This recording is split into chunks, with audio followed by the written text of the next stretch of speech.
from a female Guyanese pensioner by false pretense. A 16-year-old suspected bandit has been shot dead. The Pan American Health Organization, PAHO, is reporting a decline in COVID cases across the Americas and the Caribbean as more people are vaccinated.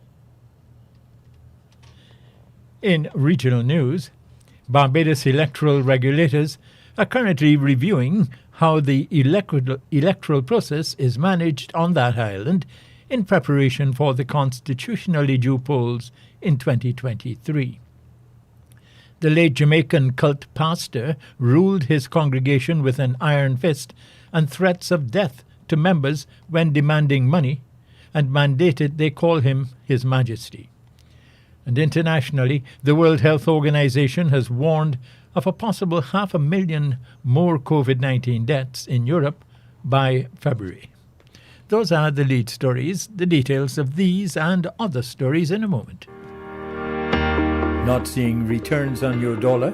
Then advertise with News Talk Radio Guyana 103.1 FM and see results.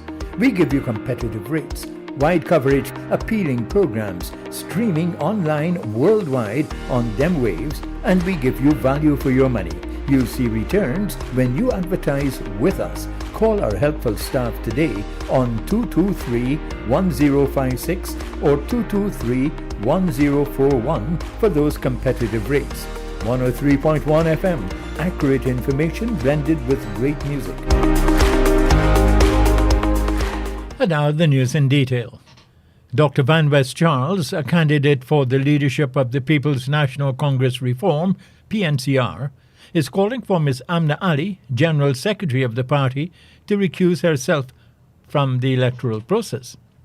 Dr. Charles levelled allegations that Ms. Ali continues to misuse and abuse the office of General Secretary by immersing herself in the election campaign, openly taking sides and supporting one candidate when she should be professional and desist from compromising her office. Dr. Charles says the action of Ms. Ali is untoward, unethical, and unacceptable, but it also goes against the principles of the party, an approach never before taken by any previous General Secretary or GS.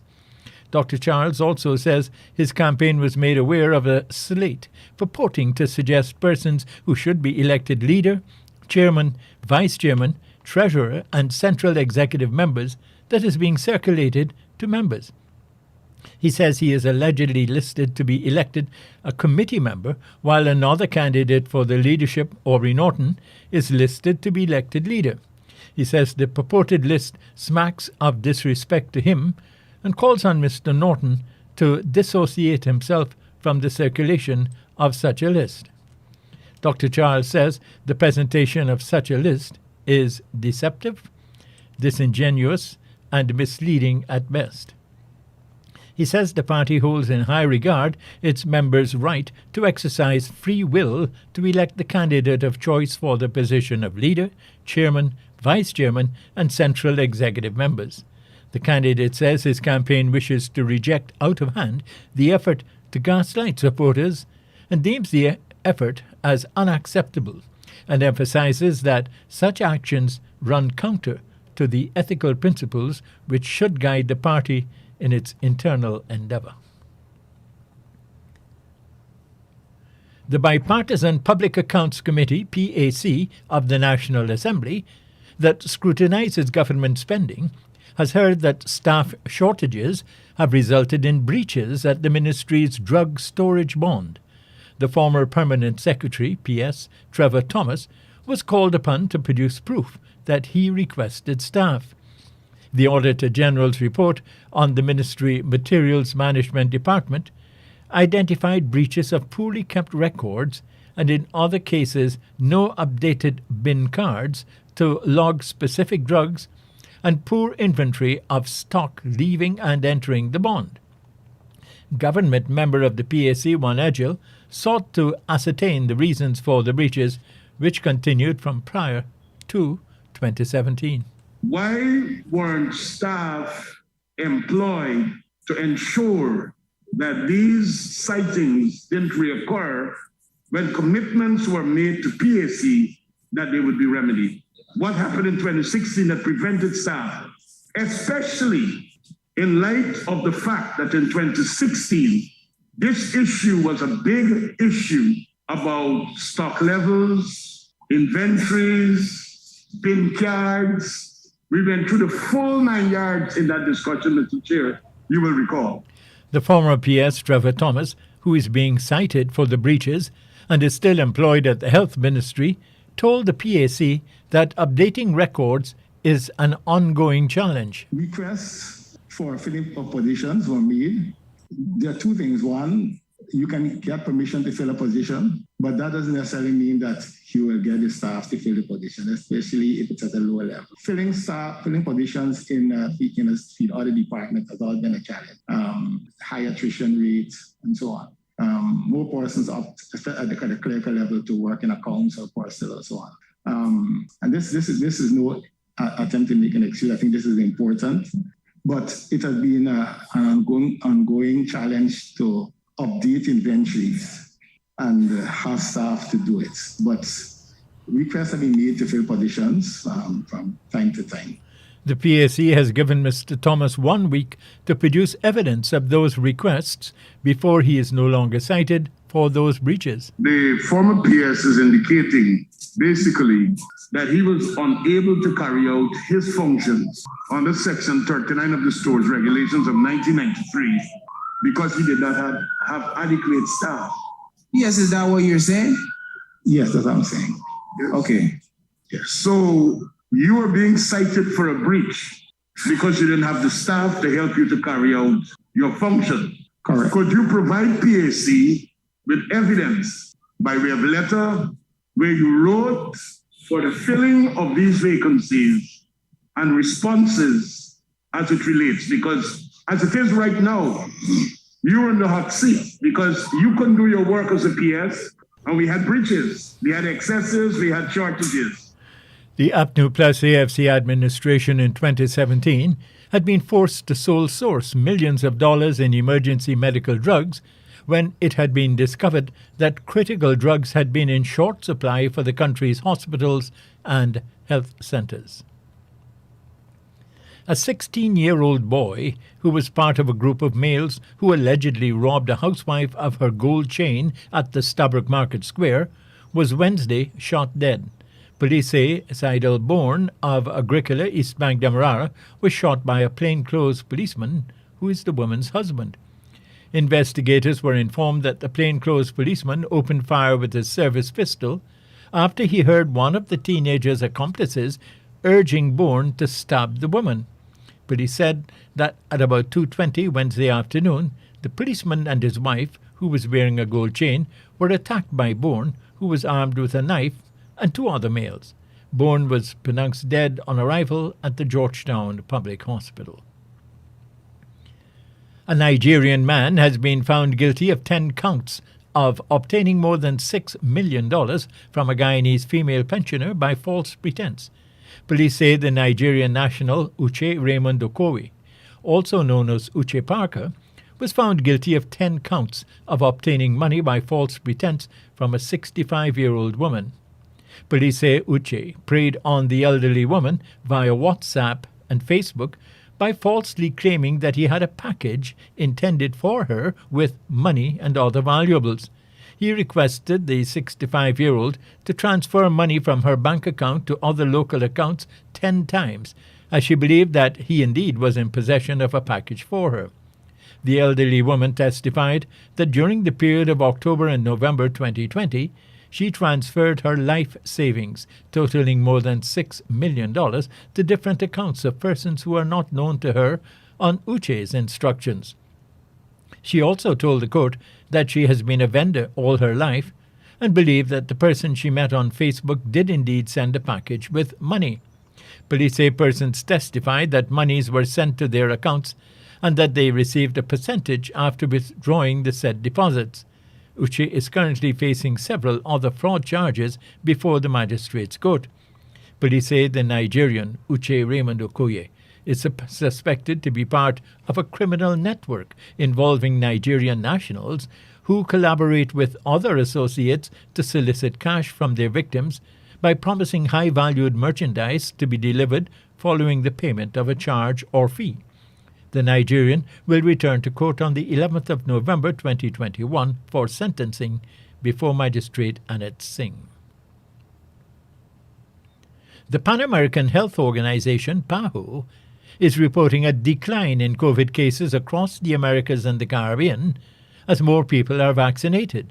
Assistant Director of PAHO, Dr. Yabos Barbosa, says while reported cases of new infections continue, there has been a significant decline across all regions. Over the last week, the region of the Americas reported more than 745,020 new cases, new COVID-19 infections, and just over 18,000 COVID-related deaths. This is the 8th consecutive week that overall cases have declined in the region. In North America, all 3 countries reported drops in weekly cases and deaths, and there has been a notable decline in hospitalizations in the United States and Canada.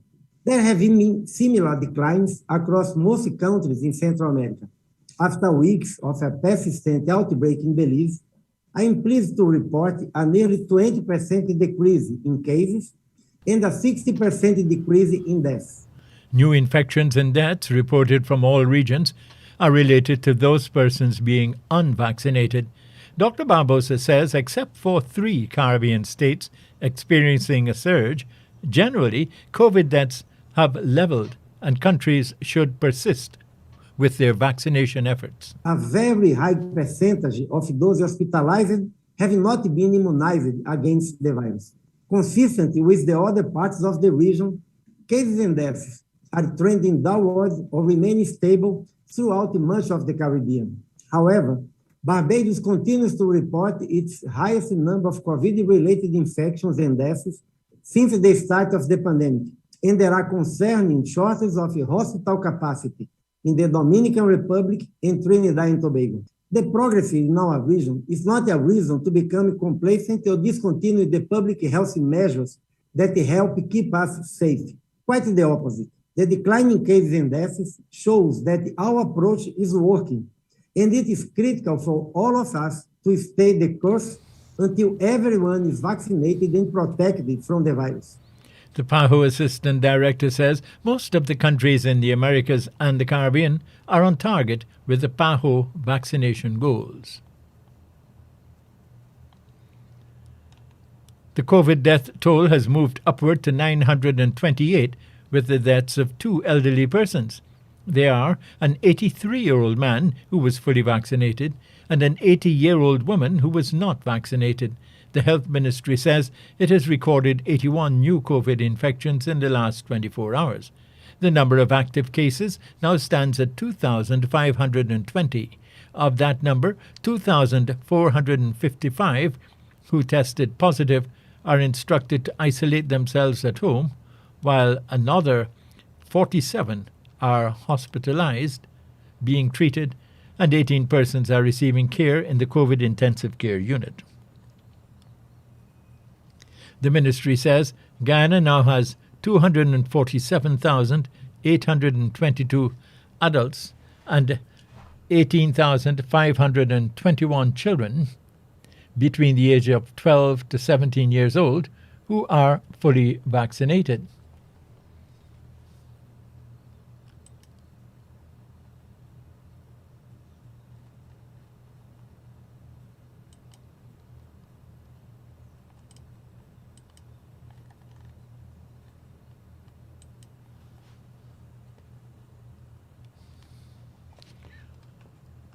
One moment, please.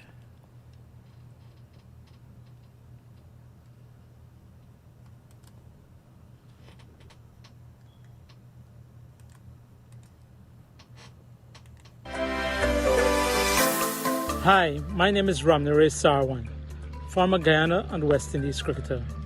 I would like to encourage everyone to practice social distancing. It's important that we stand at least 3 feet from others. I would also like to encourage you to avoid crowded areas. It's even more important for us to protect ourselves so we'll be able to protect others from COVID-19. Stay safe, everyone. For further information, check our website www.health.gov.gy or visit the ministry's Facebook, Instagram, YouTube, or Twitter page.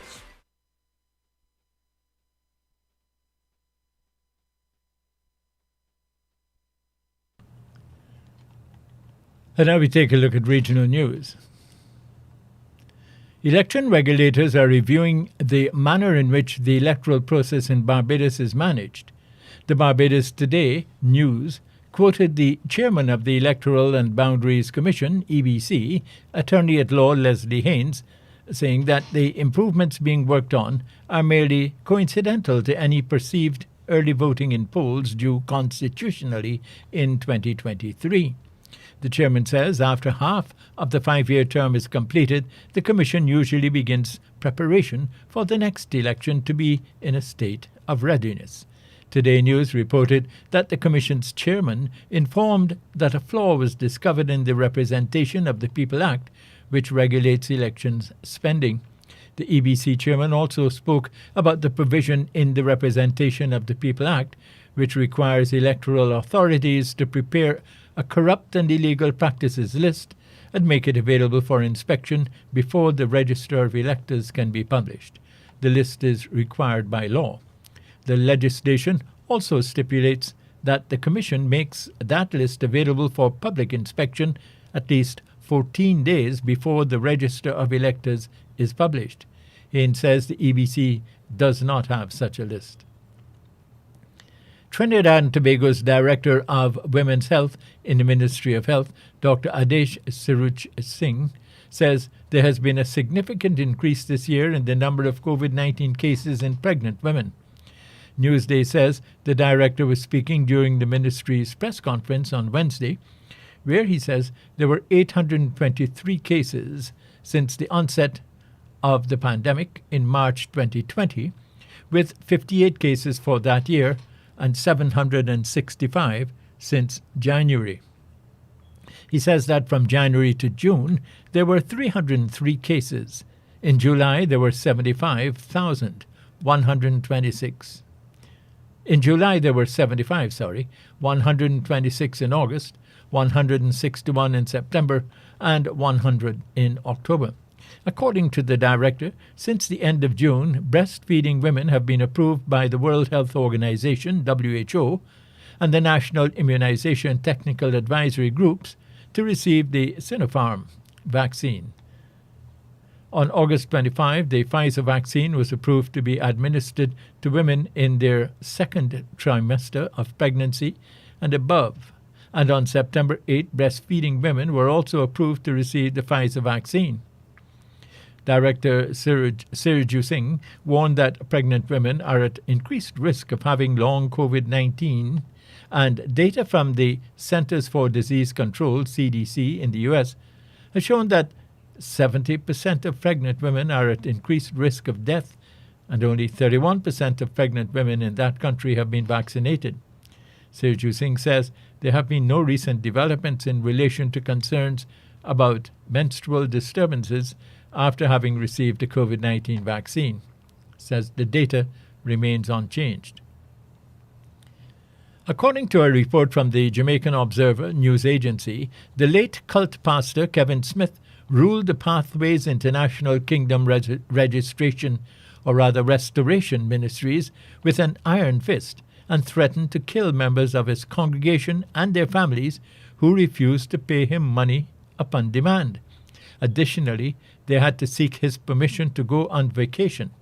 The Observer says allegations were from witness statements disclosed by the Director of Public Prosecutions, DPP, Paula Llewellyn, yesterday in the Supreme Court as the state opened its case against Andre Ruddock, the man accused of killing one of two people whose throats were slit at Smith's Church on October 17.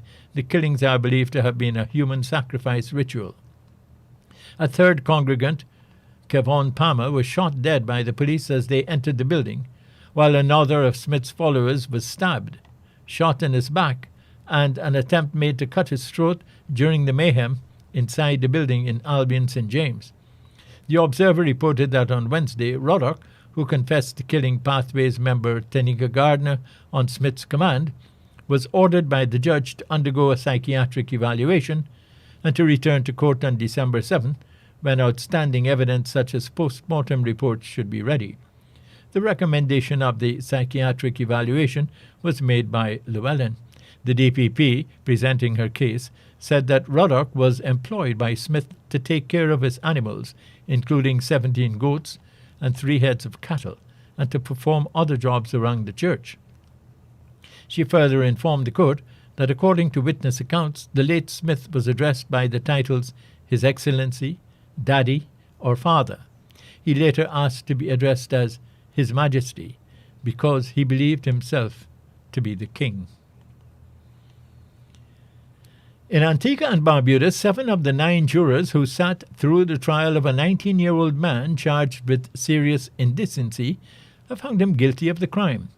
According to the Antigua Observer News, 2 years ago, the then 17-year-old teen forced his 7-year-old cousin to perform oral sex on him while they were home alone. The Observer reported that he attempted to convince the child to commit the act by promising to allow her to use his cellular phone. When she refused, he forced her to commit the act.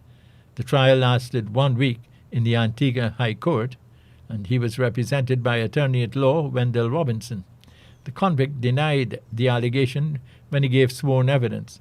He will be sentenced by Justice Anne-Marie Smith on November 26 for the crime. We now go to the BBC World Service for the international news. Hello, this is Julie Candler with the BBC News. The World Health Organization's head for Europe has warned that the region could see another 500,000 deaths in the next 3 months due to a surge of coronavirus infections.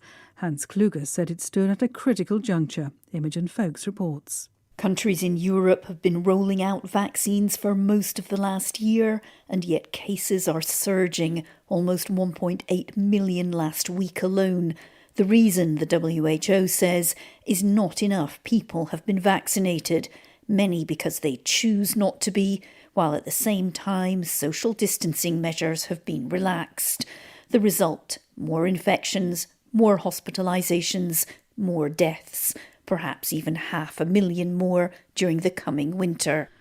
Britain has become the first country to approve an oral antiviral pill for the treatment of COVID. The medicine, named Molnupiravir, was jointly developed by Merck and Ridgeback Therapeutics. Jim Reid reports. This pill, which was originally developed to treat flu, will be given to vulnerable patients who have recently caught COVID. In clinical trials, it cut the risk of hospitalisation or death by around half. The Health Secretary Sajid Javid described the treatment as a game changer for the most frail and those with weak immune systems. Around 500,000 courses of the drug have been ordered by the government to be delivered before Christmas. The US government says rules aimed at getting tens of millions of Americans vaccinated against COVID will come into force on January the 4th. The vaccine mandates affect all healthcare workers and government contractors and businesses with more than 100 employees. 20 countries have agreed to stop providing public finance for oil, gas and coal projects abroad by the end of next year. Funding will only be available if projects capture the carbon they emit. Britain and the United States are among the signatories of the deal made at the UN Climate Conference in Glasgow. Several development institutions are also involved. The US envoy to the Horn of Africa is visiting Addis Ababa to press for a peaceful solution to the war in Ethiopia. Jeffrey Feltman's visit comes as Tigrayan fighters advance south towards the capital. Catherine Biaruhanga is monitoring developments.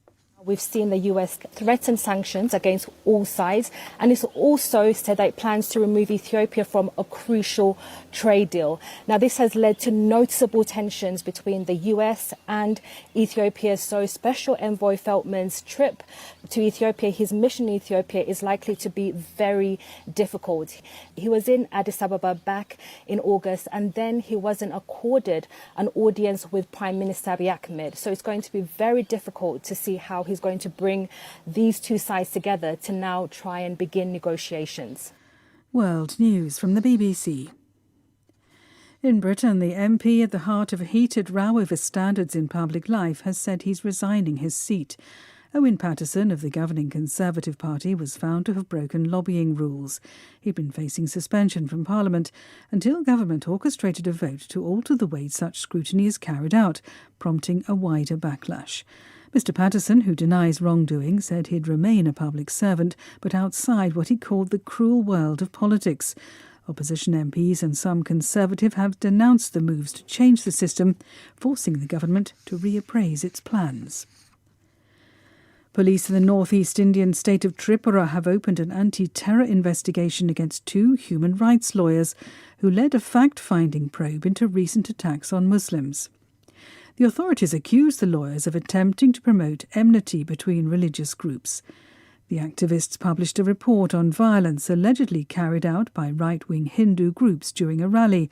The independent probe said the state police did not take timely action to stop the violence. Tens of thousands of Syrians have been attending the funeral of the revered singer Sabah Fakhri. He died at the age of 88. Sebastian Asha reports.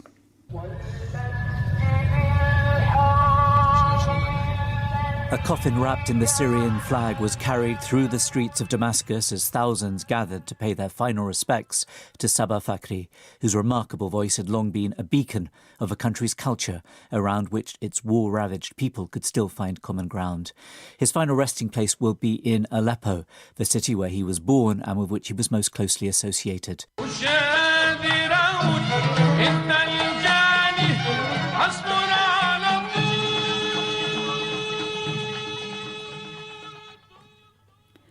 And that's the latest BBC News. And now to end the news, a look at the lead stories once again. Candidate vying for the leadership of the PNCR, Dr. Richard Van West Charles, is calling for Ms. Amna Ali, General Secretary of the party, to recuse herself from the election process. The Public Accounts Committee that scrutinises government spending heard that staff shortages resulted in breaches at the ministry's drug storage bond. A Nigerian man is found guilty of obtaining more than $6 million from a female Guyanese pensioner by false pretense. A 16-year-old suspected bandit has been shot dead.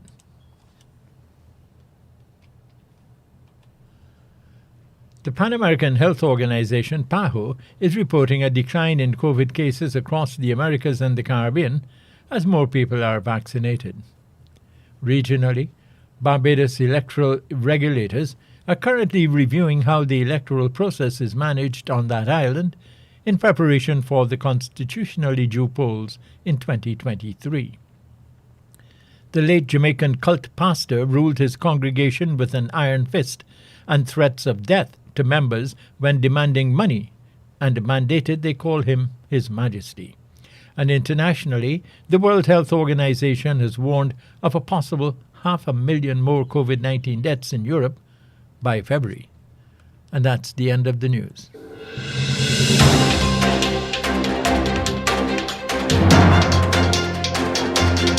This has been the news, compiled in the News Talk Radio newsroom. For ongoing updates, visit demerarawaves.com, and you can check facebook.com/demwaves and twitter.com/demwaves.